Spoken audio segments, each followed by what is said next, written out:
Hi வணக்கம் நண்பர்களே, இது உங்கள் தமிழ். ஒன்றும் இல்லைங்க. இப்போ நீங்கள் கேட்டுட்டு இருக்க வாய்ஸ்க்கும் படத்தில் கேட்க போகிற வாய்ஸ்க்கும் சின்னதாக ஒரு டிஃப்ரென்ஸ் இருக்கும். ரெண்டுமே உங்கள் நான் பேசினது தான். பட் இது புதுசு, படத்தில் கேட்க போகிறது பழசு, அவ்வளோதான் வித்தியாசம். அதாவது தெளிவாக சொல்லணும்னா, இந்த படத்தை ஒரு 1.5 வருஷத்துக்கு முன்னாலே நம்ம போட்டோம். அப்போவே காப்பிரைட் அடிச்சு தூக்கிட்டானுங்க. இப்போ வேற நான் உங்களுக்காக எங்கெங்கேயோ படம் தேடி கிடைக்கவே இல்லையா? நம்மளோட எக்ஸ்பெக்டேஷன் அதிகமாக இருக்கிறதுனால ஒரு நல்ல படம் கிடைக்க மாட்டேங்குதுன்னு நினைக்கிறேன். சரி, இந்த கேப்ல படம் போடாமல் இருந்தால் நீங்கள் வேற காண்டாவீங்களா? அதோட இதே படத்தை யூடியூப்ல தூக்காம வச்சிருந்தானுங்கன்னா திரும்ப போட்டே இருக்க போறது இல்ல. அப்பவே தூக்கிட்டானுங்க. நிறைய பேர் இந்த படத்தை பார்க்காம இருந்திருப்பாங்க இல்லையா? ரீசெண்டா கமெண்ட்ஸ்ல கூட பார்த்தேன், இந்த படத்தை பண்ண சொல்லி கேட்டிருந்தாங்க. நம்ம பண்ணாத ஒரு படத்தை கேட்டு நம்ம அதை பண்ணாம இருந்தா பரவாயில்ல, ஏற்கனவே பண்ண ஒரு படத்தை கேட்டு அதை திரும்ப எடுத்துட்டு வரலன்னா எப்படி?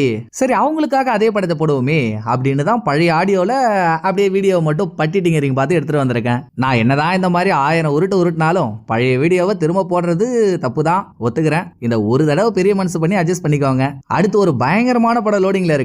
நெக்ஸ்ட் வீடியோவா அதை பாத்துருவோம். இப்போ இந்த படத்தை பத்தி பாத்துருவோமா?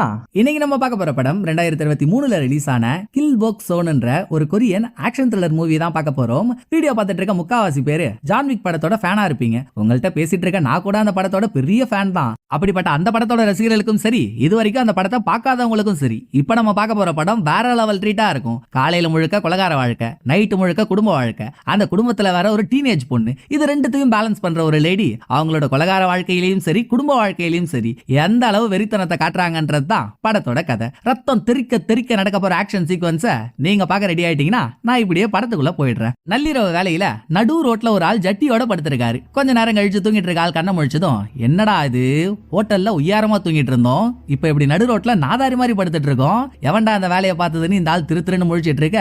வணக்கண்டி மாப்பிள, உன் பக்கத்துல இருந்து அப்படின்னு இந்த ஆளுக்கு பக்கத்துல இருந்து ஒரு லேடியோட குரல் கேக்குது. அந்த லேடி தான் படத்தோட ஹீரோயின். இப்ப ஹீரோயின் கடத்தி தூக்கிட்டு வந்திருக்க ஆள் ஜப்பான்ல ஒரு பெரிய புள்ளி. 3 நாளைக்கு முன்னாலதான் ஏதோ ஒரு வேலை விஷயமா கொரியாவுக்கு வந்திருக்காரு. அதோட இவருக்கு எதிரிகளும் அதிகமா. அப்படிப்பட்ட இவரோட எதிரிகள்ல யாரோ ஒரு ஆள் தான் இவரை போட சொல்லி ஹீரோயினை அனுப்பியிருக்காங்க. சோ ஹீரோயின் ஒரு கான்ட்ராக்ட் கில்லர். அது மட்டும் இல்ல, தொழில ஹீரோயின் ஒரு கில்லாடி கிட்டு.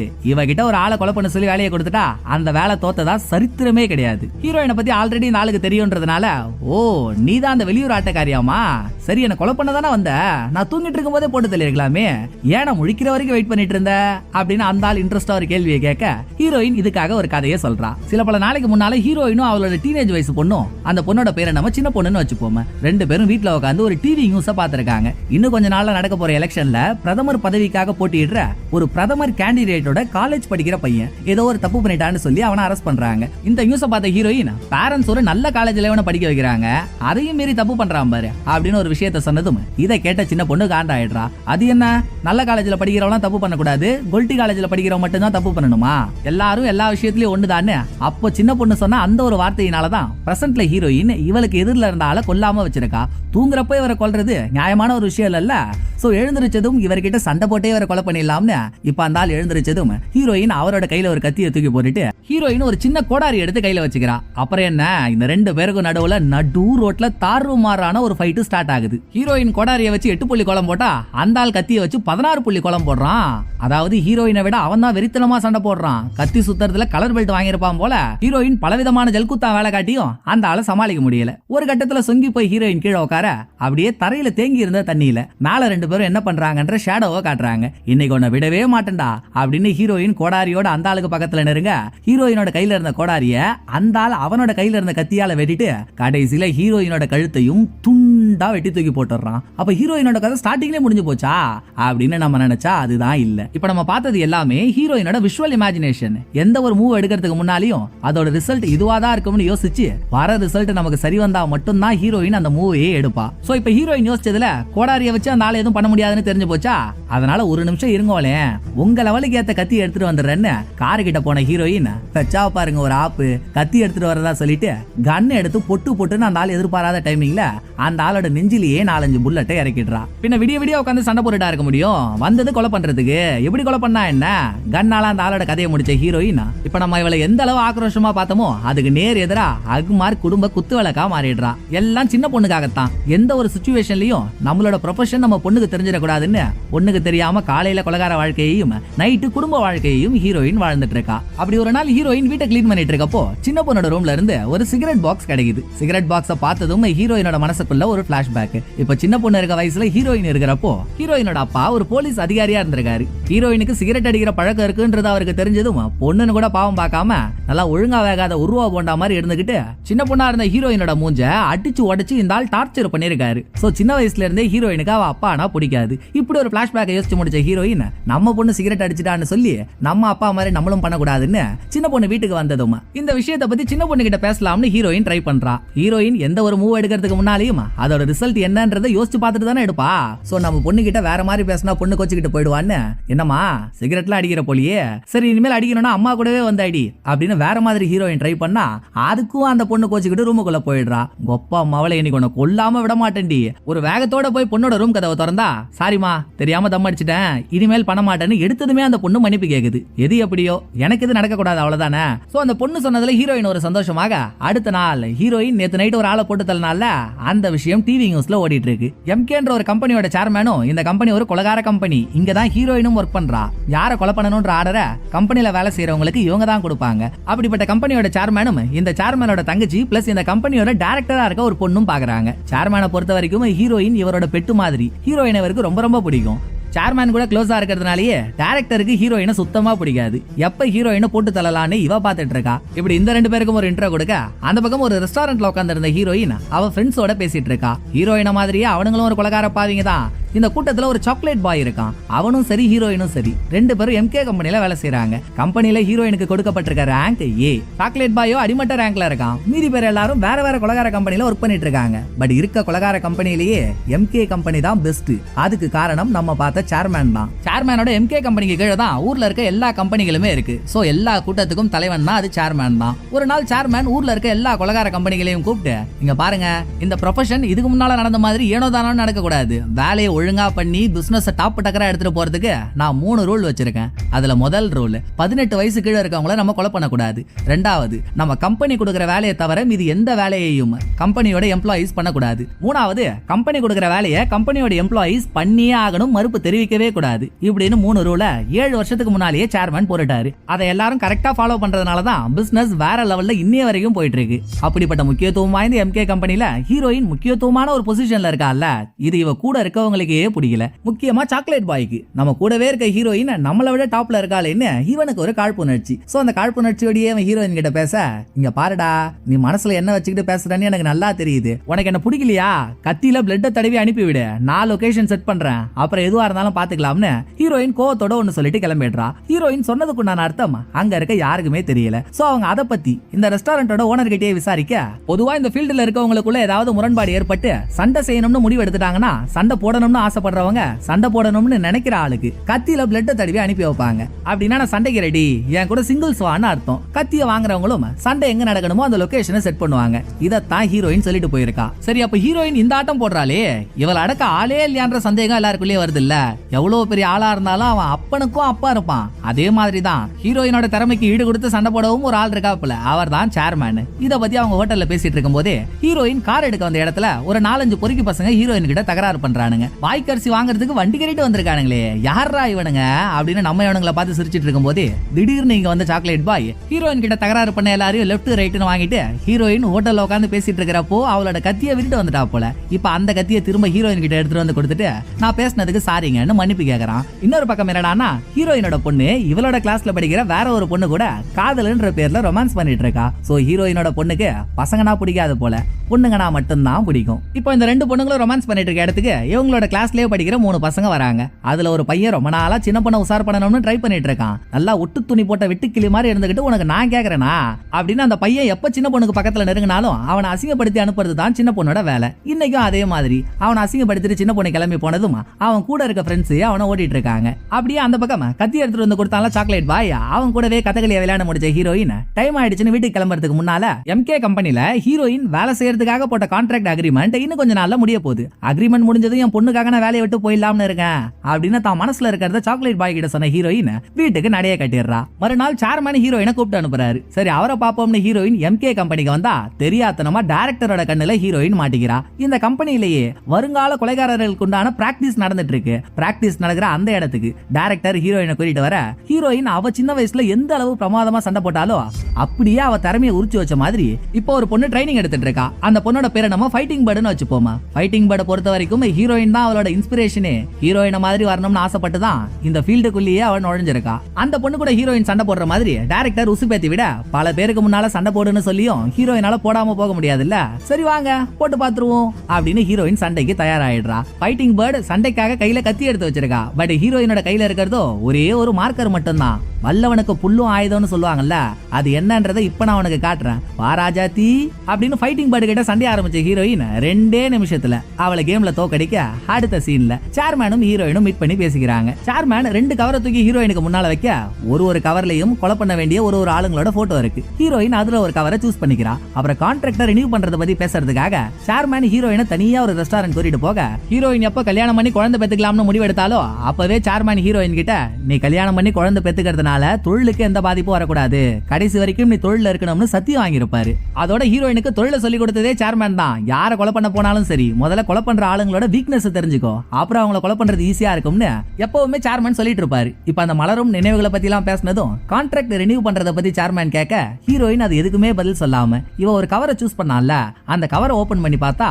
உள்ள ஒரு சின்ன பையனோட போட்டோ இருக்கு. என்ன தலைவா மைனர் பசங்களை தொடக்கூடாதுன்னு ரூல் போட்டதே நீங்க, இப்போ ஒரு சின்ன பையனோட போட்டோ கொடுக்குறீங்க அப்படின்னு ஹீரோயின் ஷாக் ஆக, சீச்சி நீ நினைக்கிற மாதிரி எல்லாம் இல்லமா, அவன் மேஜர் பையன் தான், முக்கியமான கிளைண்ட் கொடுத்த ஜாப் இது, ஏன் அதுக்குன்னு கேள்வி கேட்டுட்டு இருக்க முடியாது, நீ அந்த பையனை கொலை பண்ணிட்டு நடந்த கொலையை சூசைட் மாதிரி மாத்தணும், அதுதான் உன்னோட வேலைன்னு சேர்மேன் வேலையை எடுத்து சொல்ல, எப்படி நீங்களும் நானும் முதல்ல மீட் பண்ணிக்கிறப்போ ஒண்ணு நடந்துச்சு அந்த மாதிரியா அப்படின்னு நமக்கு தெரியாத ஏதோ ஒரு விஷயத்தை ஹீரோயின் சிரிச்சுக்கிட்டே சேர்மேன் கிட்ட கேட்டுட்டு இருக்க அந்த டைம் பார்த்து சின்ன பொண்ணோட ஸ்கூல்ல இருந்து ஹீரோயினுக்கு போன் வருது. என்னமாவா அப்படியே அம்மா உரிச்சு வச்சிருப்பா போல அடிக்கடி ஒரு பையன் சின்ன பொண்ணை டார்ச்சர் பண்ணிட்டு இருக்கிறதா நம்ம பார்த்தோம்ல, அந்த பையனை சின்ன பொண்ணு கத்திரிக்கோளால கழுத்துலயே குத்திட்டு இருக்கா. விஷயத்தை கேட்டதும் ஹீரோயின் பரபரப்போட கிளம்ப, பரவாயில்லையே உன் குடும்பத்திலேயே நம்ம கம்பெனிக்கு தேவையான அடுத்த கொலைகாரியை ரெடி பண்ணிட்ட போலியே அப்படின்னு ரன்னிங்லயே சேர்மன் ஒரு நகைச்சுவையே பண்றாரு.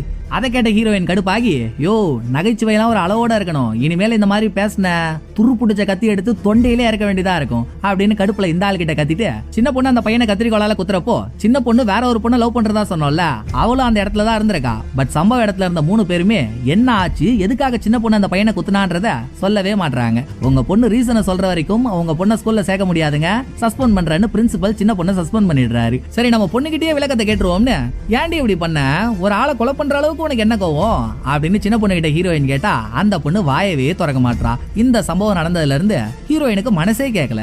ஏன்னா இப்ப சின்ன பொண்ணு இருக்கா, அதே 17 வயசுல ஹீரோயின் இருக்கப்பதான் ஹீரோயின் அவ முதல் கொலையை சேர்மேனுக்கு முன்னால பண்ணிருக்கா. ஹீரோயின் பண்ண கொலையை வச்சு நீ சாதாரண ஆள் இல்லமா சாதிக்க பிறந்தவ அப்படின்னு ஹீரோயினை உசுப்பேத்தி இவளுக்கு வயலன்ஸை கத்து கொடுத்து ஒரு மூர்க்கத்தனமான ஆளா சேர்மேன் மாத்தி விட்டுருக்காரு. நாளைக்கு நம்ம பொண்ணுக்கு இந்த நிலைமை வந்துடக்கூடாதுன்னு தான் மனசுல இருக்க வேதனை எல்லாத்தையுமே ஹீரோயின் சாக்லேட் பாய் கிட்ட கொட்டி தீத்துட்டு இருக்க. இன்னொரு பக்கம் என்னடா சேர்மேன் தலைமையில மொத்த கொலைகார கம்பெனியையும் கூப்பிட்டு ஒரு மீட்டிங் நடத்துறாங்க. ஆல்ரெடி சேர்மேன் ஒரு ரூல் போட்டிருக்காருல்ல, கம்பெனில கொடுக்கிற வேலையை தவிர்த்து எம்ப்ளாயிஸ் வெளி வேலையை செய்யக்கூடாதுன்னு. ரீசெண்டா யாரோ ஒருத்தவங்க கம்பெனி கொடுக்காத வேலையை அவங்களோட தனிப்பட்ட நோக்கத்துக்காக பண்றாங்க போல. பட் போலீஸ் எல்லாரும் கம்பெனி தான் அந்த கொலையை பண்ணுதுன்னு இவங்க மேல குற்றத்தை போடுது. அது யாருன்னு கண்டுபிடிக்கிறதுக்காக நடக்கிற மீட்டிங் தான் இது. மீட்டிங்ல ஒரு எக்ஸ் மிலிட்டரி மேனை காட்டுறாங்க. சேர்மேன் பேச வேண்டிய விஷயத்தெல்லாம் பேசி முடிச்சதும், எங்க சைட்ல இருந்து யாராவது இந்த வேலையை பார்த்திருந்தா அவங்களை என்ன பண்ணணுமோ நாங்க பண்ணிப்போம், ஆனா உங்க கம்பெனில இருந்து யாராவது இதை பண்ணிருந்தா நீங்க என்ன பண்ணுவீங்க அப்படின்னு தெனாவட்டா பேசிக்கிட்டு பாக்கெட்ல இருந்து கத்தி எடுக்க, தம்பி நல்லா கால் நகை வெட்டாத கரடி மாதிரி இருந்துகிட்டு கூட்டத்துல கத்தி எடுக்கிறிய என்ன மேட்ரு அப்படின்னு இவன் கத்தி எடுத்ததுல சேர்மேன் காண்டாயிடுறாரு. ஐயோ நீங்க நினைக்கிற மாதிரி எல்லாம் இல்லங்க, நான் சும்மா நகை வெட்ட தான் கத்தி எடுத்தேன் அப்படின்னு இப்போதைக்கு அந்த எக்ஸ் மிலிட்டரி மேன் எதையோ சொல்லி சமாளிச்சிடறான். இது முடிஞ்ச அடுத்த நாளே ஒரு ஆளை போட்டு தள்ளுறதுக்காக சேர்மேன் ரஷ்யாவுக்கு போக வேண்டியதா இருக்கு. பிளைட் ஏறதுக்கு முன்னால ஏர்போர்ட்ல உட்கார்ந்து இருந்த சேர்மேன் ஹீரோயின் பிரச்சனைன்னு சொல்லிட்டு போனால, அந்த பிரச்சனையை என்ன ஏதுன்னு கேட்போம்னு ஹீரோயினுக்கு கால் பண்ணி ஸ்கூல்ல என்னமாச்சு ஒன்னும் பிரச்சனை இல்லையே அப்படின்னு விசாரிக்க, அட ஏங்க நீங்க வேற, என் பொண்ணு எனக்கு மேல இருக்கா, நின்ன இடத்துல இருந்தே 100 பேர் வந்தாலும் வெட்டுவேன், ஒரு குழந்தைய வளர்க்கறதுக்குள்ள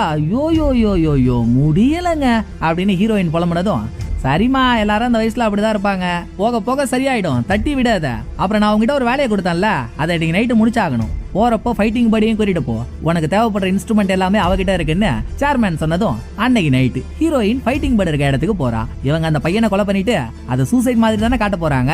சோ அந்த பையனோட ஹேண்ட் ரைட்டிங்லயே கம்பெனி ஒரு சூசைட் நோட்டை எழுதி கொடுத்திருக்கு. இதை எடுத்துக்கிட்டு ஃபைட்டிங் பட் கூட்டிட்டு போன ஹீரோயின் பையன் தங்கி இருக்க பில்டிங்ல பவர் எல்லாத்தையும் ஆஃப் பண்ணிட்டு பையனோட ரூம்ல ஸ்லீப்பிங் கேஸையும் அனுப்பி அவன் மயக்கமானதும் ரெண்டு பேரும் பையனுக்கு முன்னால போய் நிக்கிறாங்க. எடுத்துட்டு வந்த சூசைட் நோட்டை வீட்லயே ஒரு ஓரமா வச்சுட்டு வீட்ல இருந்த அந்த பையன் யூஸ் பண்ற கிட்டாரை வச்சு அவன் ஒரு லெஃப்ட் ஹேண்டட்ன்றதை ஹீரோயின் தெரிஞ்சுக்கிறா. சோ மயக்கமா இருந்த அவனோட ரைட் ஹேண்ட்ல கத்தியை வச்சுட்டு அவனோட கையில இருக்க கத்தி மூலியமாகவே அவனோட லெஃப்ட் ஹேண்ட்ல கிழிக்க போறப்பதான் ஹீரோயினுக்கு ஒரு விஷயமே ஸ்ட்ரைக் ஆகுது. படத்தோட ஆரம்பத்துல ஒரு பிரதமர் வேட்பாளரோட பையன் ஏதோ ஒரு கேஸ்ல மாட்டிக்கிட்டான்னு ஹீரோயின் ஒரு டிவி நியூஸ் பார்த்தால, அந்த பையன் தான் இவன். இது தெரிஞ்சதுமே கம்பெனி கொடுத்து அனுப்புன சூசைட் நோட் எடுத்து ஹீரோயின் படிக்க அதுல என் அப்பா மேல எந்த தப்பும் இல்ல, நான் எடுத்த எல்லா முடிவுக்கும் நான் தான் காரணம்னு எழுதிருக்கு. இதை படிச்சதுமே ஒரு விஷயம் தெளிவா புரியுது இல்ல, அரசியல் வாழ்க்கைக்கு எந்த பிரச்சனையும் வந்துடக்கூடாதுன்னு அந்த பையனோட அப்பாவே தான் அவனை போட்டு தள்ள சொல்லியிருக்காரு. இதை ஹீரோயின் பார்த்துட்டு இருக்க சமயத்திலேயே இவ பொண்ணு கிட்ட இருந்து போன் வருது. சோ பக்கத்துல இருந்து ஃபைட்டிங் பட வெளியே கொஞ்ச நேரம் நிக்க சொல்லிட்டு ஹீரோயின் பொண்ணு கிட்ட பேசுறா. அந்த பக்கம் பேசின சின்ன பொண்ணோ தேம்பி தேம்பி அழுவுது. அம்மா நான் அவனை கொலை பண்ணணும்லாம் கத்தியால குத்தலமா, அப்ப நடந்த சிச்சுவேஷன் அந்த மாதிரிமா அப்படின்னு அந்த பொண்ணு எதையோ சொன்னதும் சரிமா நான் நேரா வரேன், எதுவா இருந்தாலும் பேசிக்கலாம்னு ஹீரோயின் காலை கட் பண்ண இந்த பக்கம் ரஷ்யாவுக்கு போன சேர்மேனை காட்டுறாங்க. ரஷ்யாவுல இருந்த ஒரு பாருக்குள்ள சேர்மேன் நுழைஞ்சதும் சுத்தி இருக்க எல்லாருமே ரஷ்யன்காரன், அதுல தன்னந்தனி கொரியன் ஆளா ஸ்டைலா பாருக்குள்ள போய் டேபிளுக்கு பக்கத்துல உட்காந்துருக்க. அப்ப சேர்மேனுக்கு கால் பண்ண ஹீரோயின் என்னால நீங்க கொடுத்த வேலையை பண்ண முடியலங்க, நான் அந்த பையனை கொலை பண்றதுக்கு முன்னாலேயே அவன் கண்ணை முழிச்சிட்டான், சோ மிஷின் ஃபெயிலியர் ஆயிடுச்சு அப்படின்னு பையனை கொலை பண்ண விருப்பம் இல்லாம ஹீரோயின் இப்படி ஒரு பொய்ய சொன்னதும் அடியே உன்னை எத்தனை வருஷமா நான் பாத்துட்டு இருக்கேன், உன்கிட்ட கொடுத்த ஒரு வேலை ஃபெயிலியர் ஆயிடுச்சுன்னு சொன்னா நான் இல்ல எவனுமே நம்ப மாட்டான், நீ கம்பெனி கொடுத்து அனுப்பின சூசைட் நோட் எடுத்து படிச்சிருக்க தானே, அதனால தானே இந்த வேலையை பண்ண மாட்டேன்ற அப்படின்னு ஹீரோயின் பண்ணதை பக்கத்திலேயே இருந்து பார்த்த மாதிரி சேர்மேன் ஒரு கேள்வியை கேட்க அந்த டைம்ல சேர்மேன் போட்டு தள்ள வேண்டிய ஆள் பாருக்குள்ள வந்துட்டான் போல. சோ ஒரே நிமிஷம் லைன்ல இரு, தோ வேலையை முடிச்சிட்டு வந்துடுறேன்னு ஹீரோயின் ஹோல்ல போட்ட சேர்மேன் இந்த ஆள் காட்டினாரு பாருங்க ஒரு அதிரி புதிரி அப்பட்டக்கிற வேலைய. இருக்கிறது வெளிநாட்டுல, சுத்தி இருக்க எல்லாருமே வெளியாளுங்க, எல்லாரோட கையிலயுமே கண்ணு இருக்கு. அவனுங்களுக்கு எதிரில தன்னந்தனி ஆளா நின்ன சேர்மேன் கையில ஒரு துப்பாக்கியை மட்டும் வச்சுக்கிட்டு அட்டேங்கப்பா 50 பேர் மாதிரி அங்க இருந்த அத்தனை பேரையும் சுழட்டி சுட்டு ஊடு கட்ட தக்காளி ஒரு பையன் கூட கடைசியில மிஞ்சல. மொத்த பேரோட கதையையும் சேர்மேன் முடிச்சிடுறாரு. அப்புறம் திரும்ப ஹீரோயின் கிட்ட என்னதான் உன் பிரச்சனை, நீ சொல்ற எதையுமே நம்ப முடியல, சமணி ஃபைட்டிங் பேர்ட் கிட்ட போன கூட நான் அவகிட்டே கேட்டு தெரிஞ்சுக்கிறேன்னு சேர்மேன் ஃபைட்டிங் பேர்ட் கிட்ட போன கொடுக்க சொல்றாரு. அவதான் ஹீரோயினை இன்ஸ்பிரேஷனா நினைச்சு வாழ்ந்துட்டு இருக்காளே. சோ ஹீரோயின் சொல்ற எல்லாமே பொய்னு இவளால சொல்ல முடியாதுல்ல, அதனால ஹீரோயின் சொல்றது எல்லாமே உண்மைதான்னு இவ ஒரு நாடகத்தை நடத்திடுறா. திரும்ப ஹீரோயின் கிட்ட போன கொடுக்க சொன்ன சேர்மேன் சரி இப்ப என்னதான் பண்ணலான்ற அப்படின்னு அதை ஹீரோயின் கிட்டே கேட்க ஒன்னும் இல்லங்க, மிஷின் ஃபெயிலியர் ஆயிடுச்சு, நான் கையில எடுத்து தோல்வி அடைஞ்ச வேலையை இனிமேல் வேற யாரும் பண்ணக்கூடாது, இந்த கண்டிஷனுக்கு ஓகேனா நீங்க கான்ட்ராக்ட் ரினியூ பண்றத பத்தி பேசுனீங்கல்ல, நான் அதுல சைன் போட்டு கொடுத்துறேன்னு ஹீரோயின் ஒரு டீல பேசவே சேர்மேனும் அதுக்கு ஒத்துக்கிறாரு. பட் மறுநாள் டைரக்டருக்கு இந்த விஷயம் தெரிஞ்சதும் நல்லா பாதாள சுரங்கத்துல பிடிச்ச வேதாள மாதிரி இருந்துகிட்டு இவ வானத்துக்கும் பூமிக்கும் குதிக்கிறா.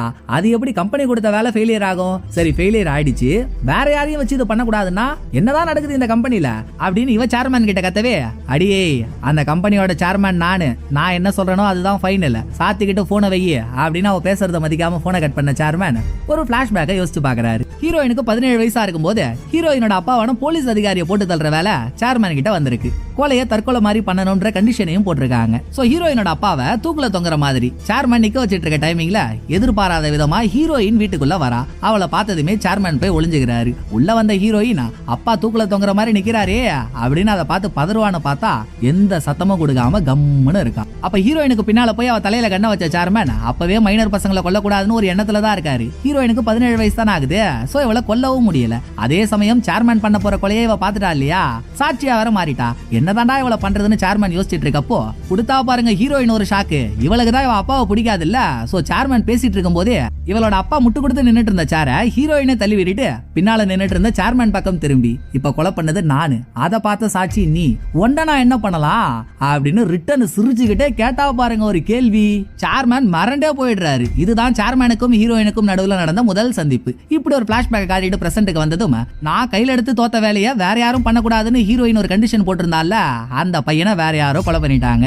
இது நியூஸ்ல ஓடிட்டு இருக்கும் போதே ஹீரோயினோட பொண்ணு ஹீரோயின் கிட்ட தனியா பேசணும்னு கூப்பிடுறா. இப்போதைக்கு தொழில் பிரச்சனையை விட பொண்ணுதான் முக்கியம். சோ தொழில ஓரம் கட்டிட்டு என்னதாமா உன் பிரச்சனை இப்போ வாச்சு ஓப்பனா சொல்லுன்னு ஹீரோயின் விசாரிக்க சின்ன பொண்ணு வேற ஒரு பொண்ணு லவ் பண்றதை நம்ம பார்த்தோம்ல, அப்படி இந்த ரெண்டு பொண்ணுங்களும் ரொமான்ஸ் பண்ணிட்டு இருக்கிறத சின்ன பொண்ணு டார்ச்சர் பண்ற பையன் போட்டோ எடுத்து அதை சின்ன பொண்ணுக்கே அனுப்பி எத்தனை தடவை எல்லாரும் முன்னாலேயும் என்ன வேணான்னு சொல்லி அசிங்கப்படுத்திருக்க.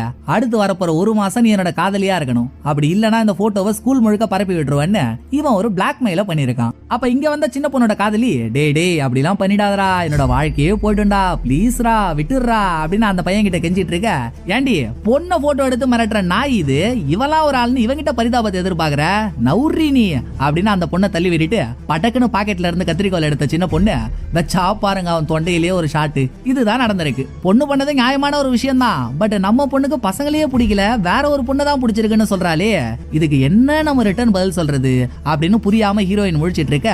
அப்போன்னு பார்த்து ஃபைட்டிங் பேர்டு ஹீரோயினோட வீட்டுக்கு வெளியே வந்து நிக்கிறா. இத்தனை வருஷத்துல ஹீரோயினோட தொழில் விஷயம் எதுவுமே வீட்டுக்கு வந்தது இல்ல, இவன் என்ன திடுதிப்புன்னு வீட்டுக்கு வந்து நிக்கிறான்னு வந்தவளை உள்ள கூப்பிட்டு ஹீரோயின் அவ கழுத்துல கத்திய வைக்க, ஏங்க வைக்க மாட்டீங்க, உங்களுக்கு ஹெல்ப் பண்ண போய் எனக்கு என்ன ஆச்சு தெரியுமா, கம்பெனில இருந்தே என்ன தூக்கிட்டாங்க, இந்த நிலைமைக்கு வரதுக்கு நான் அவ்வளோ கஷ்டப்பட்டேன், இப்ப எல்லாம் போச்சுன்னு ஃபைட்டிங் பேர்ட் புலம்பவே, சரி இரு இதெல்லாம் வீட்டுல வச்சு பேசக்கூடாது, வெளியே போய் பேசிக்கலாம்னு பொண்ணுகிட்ட ஏதோ போயிட்டு வந்துடுறேன்னு சொன்ன ஹீரோயின் ஃபைட்டிங் பேர்டை கூப்பிட்டுக்கிட்டு ரெகுலரா ஒரு ரெஸ்டாரண்ட் போவால அந்த ரெஸ்டாரண்ட்டுக்கு போய் பேசிட்டு இருக்கா. அப்ப ஹீரோயினோட மீதி ஃப்ரெண்ட்ஸும் வராங்க. இங்கதான் ஹீரோயினுக்கு ஒரு விஷயம் தெரியுது, எம்கே கம்பெனில வேலை செய்யற சாக்லேட் பாய் அடிமட்ட ரேங்க்ல இருக்கிறதா சொன்னோம்ல, இவனை நைட்டோட நைட்டா ஏ கிளாஸ் ரேங்குக்கு மாத்திட்டதாகவும் அதுக்கு காரணம் பிரதமர் கேண்டிடேட்டோட பையனை இவன் கொலை பண்ணதுனாலதான் அப்படின்ற விஷயத்தையும் மீதி பேர் ஹீரோயின் கிட்ட சொல்ல, ஓ அந்த வேலையை பார்த்தது நீர்தானா அப்படின்னு ஹீரோயின் ஒரு பக்கம் யோசிச்சுட்டு இருக்க. இன்னொரு பக்கம் ரஷ்யால இருந்து வந்த சேர்மேன் நேரா டைரக்டர் கிட்ட போயிட்டு, ஏண்டி நான் எதுவும் பண்ணாதன்னு சொல்லியும் ஏண்டி இப்படி பண்ண அப்படின்னு அவ கழுத்த பிடிக்கிறாரு. 1000 இருந்தாலும் சேர்மேனோட தங்கச்சி இந்த டைரக்டர், இவள என்ன பண்ண முடியும், எப்படியாவது போய் தொலைடி அப்படின்னு சும்மா கத்திட்டு மட்டும் சேர்மேன் கிளம்ப. இந்த பக்கம் ஹீரோயினுக்கு விஷயம் தெரிஞ்சதும், ஏண்டா டேய் நல்லா ஊட்டச்சத்து இல்லாத ஊர்க்குருவி மாதிரி இருந்துகிட்டு இந்த வேலையெல்லாம் பண்ண ஆரம்பிச்சிட்டியா நீ அப்படின்னு இவனை ஒரு மாதிரி மிரட்டிட்டு இருக்க டைமிங்ல டைரக்டர் சாக்லேட் பாய்க்கு கால் பண்றா. அவ தான் கால் பண்றான்னு தெரிஞ்சதும் ஹீரோயின் தான் ஃபர்ஸ்ட் கால் அட்டன் பண்றா. நான் உனக்கு கால் பண்ணலையே, அவன் செல்லுக்கு தானே கால் பண்ண, நீ போனை அவங்கிட்ட கொடு அப்படின்னு டைரக்டர் சொன்னதும் ஹீரோயினும் சாக்லேட் பாய் கிட்ட போனை கொடுக்க, சாக்லேட் பாய் கிட்ட பேசின டைரக்டர் போனை லவுட் ஸ்பீக்கர்ல போட சொல்றா. இங்க யார் யார் இருக்காங்கன்றத தெரிஞ்சுக்கிட்ட டைரக்டர் எல்லார்கிட்டயும் பேசுற மாதிரி, கண்ணுங்களா எப்படி சாக்லேட் பாய் நான் ஒரே நைட்ல ஏ கிளாஸ் ரேங்க்கு எடுத்துட்டு போனேன், அதே மாதிரி உங்களையும் எம்கே கம்பெனில வேலைக்கு சேர்த்துக்கிறேன், ஆனா அதுக்கு நீங்க ஒண்ணு பண்ணி ஆகணும், நம்ம கம்பெனிலேயே வேலை செஞ்ச ஒரு ஆள் கம்பெனிக்கு துரோகம் பண்ணிட்டாங்க, துரோகம் பண்ண அந்த ஆளை நீங்க போட்டு தள்ளிட்டீங்கன்னா உங்களை அடுத்த ஸ்டேஜுக்கு எடுத்துட்டு போறேன்னு டைரக்டர் சொல்லிட்டு இருக்கும் போதே அவன் ஒளிச்சு வச்சிருக்க வெப்பனை ஹீரோயினுக்கு தெரியாம எடுக்கிறான். ஒரு கட்டத்துக்கு மேல டைரக்டர் பேசுறத பிடிக்காம ஹீரோயின் காலை கட் பண்ணிடுறா. சுத்தி இருக்கிறது எல்லாமே நம்ம பசங்க தானே, இவனுங்க நம்மள என்ன பண்ணிட போறானுங்க, அதுவும் டைரக்டர் பேச்சு கேட்டு அப்படின்னு ஹீரோயின் கொஞ்சம் அசால்ட்டா இருந்தா, ஹீரோயினுக்கு பின்னால இருந்த ரெஸ்டாரண்ட் ஓனர் ஹீரோயினோட கழுத்துல கைத்த போட்டு ஹீரோயினை டேபிள்ல இருந்து எடுத்து விட்டுறாரு. அந்த ஒரு ஆள் மட்டும் இல்ல, சுத்தி இருக்க எல்லாருமே ஹீரோயினுக்கு ஆப்போசிட்டா மாறிடுறானுங்க. வாங்கடா வாத்து முட்டிங்களா, கடைசியில உங்க வேலையை என்கிட்டயே காட்டுறீங்களா அப்படின்னு ஹீரோயின் சண்டைக்கு வந்த 5 பேரையும் பின்னி பெடல் எடுக்கிறா. இதுல முதல்ல விக்கெட் விழுறது ரெஸ்டாரண்டோட ஓனர். மெடல குத்துற மாதிரி அந்த ஆளோட நெஞ்சில 2 கத்தியை குத்துன ஹீரோயின் அடுத்தது ஒரு சுருட்டு தலையினோட கதையையும் முடிச்சிடுறா. இதுக்கு மேல ஹீரோயினால முடியாம ஒரு குண்டு கூமூட்ட கையால ஹீரோயின் சாக போறப்போ அந்த குண்டனியே யாரோ ஒரு ஆள் வச்சு செய்யறாங்க. யாருடான்னு திரும்பி பார்த்தா ஃபைட்டிங் பேர்டு. இப்ப வந்து அவளுக்கு இருக்க அறிவு கூட உங்களுக்கு இல்லையேடா அப்படின்னு ஒரு சப்போர்ட் கிடைச்சதும் ஹீரோயின் போட்டா பாருங்க ஒரு வெறியாட்டம். குண்டனுக்கும் ஃபைட்டிங் பேர்டுக்கும் நடுவுல சண்டை ஓடிட்டு இருக்கு. இன்னொரு பக்கம் சாக்லேட் பாய் அப்புறம் ஒரு கண்ணாடிக்காரன்னு இந்த 2 பேரை ஹீரோயின் சமாளிச்சிட்டு இருக்கா. 7 ஒரு ரவுடியா பார்த்த ஹீரோயின் இந்த சில்ட்ர பசங்கள்ட்ட விட்டு கொடுத்துருவாளா. ஃபைட்டிங் பேர்டு கிட்ட சண்டை போட்டுட்டு இருந்த குண்டனோட கழுத்தை ஃபைட்டிங் பேர்டும் ஹீரோயினும் சேர்ந்து அறுத்ததுக்கு அப்புறம் கடைசியா ஹீரோயின் சாக்லேட் பாய் கிட்ட போறா. அப்பதான் சாக்லேட் பாய் ஒரு உண்மையை சொல்றான். நடுவுல கம்பெனியால அலாட் பண்ணாத வேலையை யாரோ ஒரு ஆள் பாக்குறதா சொன்னோம்ல, அந்த மூதேவி இவன் தான். இதை எப்படியோ தெரிஞ்சுக்கிட்ட டைரக்டர் அந்த விஷயத்தை வச்சு இவனை பிளாக்மெயில் பண்ணி பிரதமர் கேண்டிடேட்டோட பையனை அவதான் இவன் கிட்ட சொல்லி போட சொல்லியிருக்கா. இவன் பல லட்சம் காரணம் சொன்னாலும் டைரக்டர் சொல்லிட்டான்னு அவ வார்த்தையை கேட்டு ஹீரோயினை இவன் போட நினைச்சது தப்பு தானே. சோ இவனை மன்னிக்கவே முடியாதுன்னு ஹீரோயின் இவனோட நெஞ்சிலேயே கத்திரிக்கோளால ஒரு இறக்க நடந்த சண்டையில ரெஸ்டாரண்டே கந்தரகோலமா இருக்கு. சோ கிளீனிங் டீம் இங்க வர வச்ச ஹீரோயின் எந்த சாட்சியும் இல்லாத மாதிரி எல்லாத்தையும் கிளீன் பண்ண சொல்லிட்டு சண்டை நடந்துட்டு இருக்கப்போ சின்ன பொண்ணு தொடர்ந்து இவளுக்கு கால் பண்ணிக்கிட்டே இருந்தா. அப்படி என்னதான் அவளுக்கு பிரச்சனைன்னு கேட்போம்னு கார் எடுக்க போயிட்டு இருந்த ஹீரோயின் போற வழியிலேயே தான் பொண்ணுக்கு கால் பண்ணா அந்த பக்கம் பேசின சின்ன பொண்ணு தேம்பி அழறா. ஏமா எதுக்குமா அழற அப்படின்னு ஹீரோயின் கேட்டுட்டு இருக்கும் போதே ஒரு கை ஹீரோயினோட கழுத்தை பிடிச்சு தூக்கி ஏர்ல நிறுத்துது. யாரடான்னு பார்த்தா சேர்மேன். ஏண்டி உன் இஷ்ட புன்னகைக்கு நீ மாட்டுக்கு எல்லாரையும் போட்டு தள்ளுற, அப்புறம் கம்பெனின்னு ஒன்னு எதுக்கடி இருக்கு அப்படின்னு சேர்மேன் ஹீரோயின் கிட்ட எரிஞ்சு விழுந்துட்டு இருக்கப்போ ஹீரோயின் பொண்ணு கிட்ட பேசிட்டு இருந்த கால் இன்னும் கட்டாகவே இல்ல. போன் கீழே விழுந்து இன்னும் லைன்லயே தான் இருக்கு. இங்க நடக்கிற சவுண்ட் எல்லாம் கேட்டுட்டு என்னாச்சோ ஏதாச்சோன்னு அவ பதறிட்டு இருக்க. சேர்மன் போனை காலாலேயே மிதிச்சு உடைச்சிடுறாரு. அதுக்கப்புறம் இங்க வந்த ஃபைட்டிங் பேர்டு ஹீரோயின் மேல எந்த தப்பும் இல்ல ஐயா, டைரக்டரோட பேச்சு கேட்டு அவனுங்க தான் ஹீரோயினை கொல்ல பார்த்தானுங்கன்னு மொத்த உண்மையும் சொன்னதும் இது சாதாரணமான பிரச்சனையே இல்ல. கிளீனிங் டீம் பாடியெல்லாம் கிளீன் பண்ணிட்டு போனானுங்கல்ல, செத்தது எல்லாமே சாக்லேட் பாயை தவிர மீதி பேர் எல்லாருமே வேற வேற கம்பெனில ஒர்க் பண்றவனுங்க. உங்க கம்பெனி ஆளுங்க செத்துட்டாங்கன்னு கண்டிப்பா கிளீனிங் டீம் ரிப்போர்ட் பண்ணிடும். அடுத்து அந்தந்த கம்பெனியோட ஆளுங்க ஹீரோயினை தேடி வருவாங்க. இத சேர்மேன் ஹீரோயின் கிட்ட சொன்னதும், ஜி என் கழுத்துக்கு வர கத்தி எப்படி திருப்பணும்னு எனக்கு தெரியும், உங்க தங்கச்சியோட கழுத்துக்கு நான் ஒரு கத்தி அனுப்புவேன், முடிஞ்சா அதை தடுத்து நிறுத்தி பாருங்கன்னு தௌலத்தா பேசின ஹீரோயின் எப்படியும் தங்கச்சியை போட்டு தள்ள சேர்மேன் ஒத்துக்க மாட்டாரு இல்ல. சோ முதல்ல இந்த ஆளை போட்டு தள்ளிட்டா எல்லா பிரச்சனையும் முடிஞ்சிரும்னு பாக்கெட்ல இருந்து கத்தி எடுத்து சேர்மேன் பக்கம் விசுனா பாருங்க. தொழில சொல்லி கொடுத்ததே அந்த ஆள் தான், அவர்கிட்ட யோபாச்சை எப்படி பலிக்கும். கடைசியில இவ கத்தியவே புடிங்க சேர்மேன் இவ தொண்டையில இறக்கிடுறாரு. இப்படின்னு நம்ம பார்த்த எல்லாமே நம்ம கத்தி எடுத்தா என்ன ஆகும்னு ஹீரோயின் யோசிச்சு பார்த்த விஷுவல் இமேஜினேஷன். சேர்மேனுக்கு ஹீரோயின் மேல ஒரு அலாதி அன்பு இருக்கிறதுனால நான் சொல்றதை கேளு, தேவையில்லாம எதையும் யோசிக்காத. நாளைக்கு கம்பெனிக்கு வந்து கான்ட்ராக்ட் ரினியூ பண்ற ஃபார்ம்ல சைன் போட்டு கொடு, உன்னை காப்பாத்த என்னால மட்டும் தான் முடியும், மீதி பிரச்சனையை நான் பாத்துக்கிறேன்னு பேசி சேர்மேன் ஹீரோயின் அனுப்பி வைக்க, ஹீரோயின் வீட்டுக்கு போனதும் சின்ன பொண்ணு பதறன்னு பதறா. அட நீயாமா பதற? பேசிட்டு இருக்கப்போ போன் கீழே விழுந்து உடைஞ்சிருச்சு, அதனால சரியா பேச முடியல.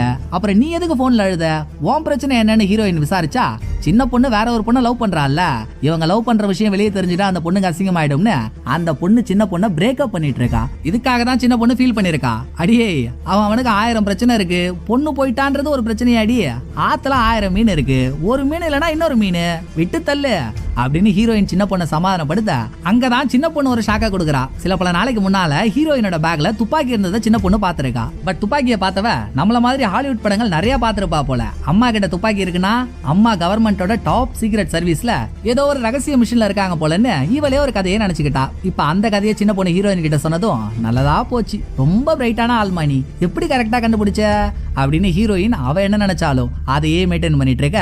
அடுத்த நாள் கொலகார கம்பெனிகள் எல்லாரையும் கூப்பிட்டு நேத்து நைட் நடந்ததுக்குண்டான விளக்கத்தை சேர்மேன் கொடுத்துட்டு இருக்காரு. இன்னொரு பக்கம் கான்ட்ராக்ட்ல சைன் போடுறதுக்காக கம்பெனிக்கு போன ஹீரோயின் கம்பெனியோட டைரக்டர் பொண்ணு கிட்ட பேசிட்டு இருக்க.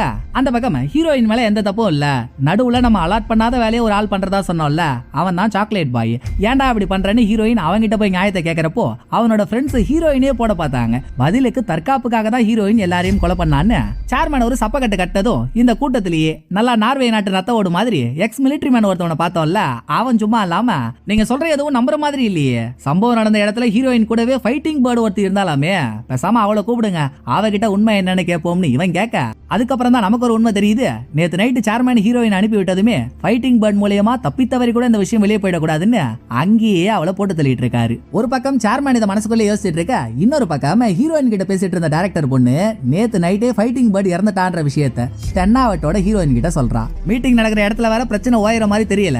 எக்ஸ் மிலிட்டரி மேன் திரும்ப சேர்மேன் எதிர்த்து கேள்வி கேட்டுக்கிட்டு சேர்மேனுக்கு பக்கத்துல வந்து டேபிள்ல சேர்மேனுக்கு முன்னாலேயே ஒரு கத்திய வைக்க, சேர்மேன் வெறியின் எல்லைக்கே போயிடுறாரு. காலையில பெஞ்ச மழையில முளைச்ச காளா நீ ஏன் முன்னாலேயே கத்திய வைக்கிறியா அப்படின்னு எக்ஸ் மிலிட்டரி மேன் டேபிள்ல தூக்கி படுக்க போட்டு அவன் வச்ச கத்தியாலேயே சேர்மேன் மிலிட்டரி மேன சம்பவம் பண்ணிக்கிட்டு, இது என்னோட கம்பெனி, இதுல போட்ட ரூல்ஸ் எல்லாமே நான் போட்ட ரூல்ஸ். ரூல் நம்பர் 1 மைனர் பசங்களை கொலை பண்ணக்கூடாது. ரூல் நம்பர் 2 கம்பெனி கொடுக்கிற வேலையை தவிர்த்து மீதி வேலையை எம்ப்ளாயிஸ் செய்யக்கூடாது. ரூல் நம்பர் 3 கம்பெனி கொடுக்கிற வேலையை எம்ப்ளாயிஸ் பண்ணியே ஆகணும். இது இல்லாம இன்னொரு ரூல் உங்கள்கிட்ட சொல்றேன், பெரியவங்க பேசிட்டு இருக்க இடத்துல வெப்பனை எடுக்கவே கூடாது அப்படின்னு இவங்கிட்ட சொல்லி இவனை சம்பவம் பண்ணி மொத்தமா முடிச்சதும், இப்ப நான் பண்ணது இந்த கூட்டத்துல எவனுங்களா பிடிக்கலையோ அது எவனா இருந்தாலும் சரி கத்தில பிளட்ட தடவி என்கிட்ட அனுப்புங்க, நான் லொகேஷனை செட் பண்றேன்னு கெத்தான துறையில சேர்மேன் பேசிட்டு இருக்க.